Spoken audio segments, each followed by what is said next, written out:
मरणारी आई असते आणि जन्माला घालणारी आईच असते.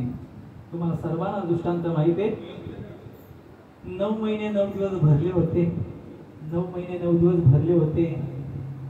एका बाजूला सासू सासरे आहेत, एका बाजूला आई बाप आहे, एका बाजूला नवरा आहे. बरं का, हॉस्पिटलमध्ये त्या आईला ऍडमिट करावं, आईला ऍडमिट करावं.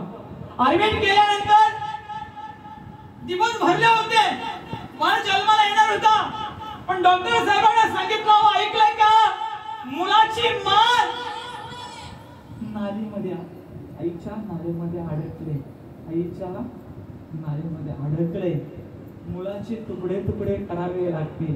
काय सांगावं डॉक्टरांनी, काय सांगितलं, मुलाची मान आईच्या नालीमध्ये अडकली, मुलाचे तुकडे तुकडे करावे लागतील, एकतर आईला तरी मारावं लागेल.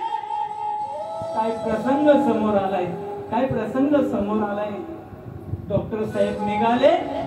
डॉक्टरांनी जावं, सासू सासऱ्याला विचारलं, ऐकलं का, असं असं घडलंय, तुम्हाला नातू हवंय, तुम्हाला तुमची सून हवी आहे. आई काय मागितलं असतं, आम्हाला आमच्या वंशाचा दिवा पाहिजे, हे सासू सासऱ्याने सांगितलं.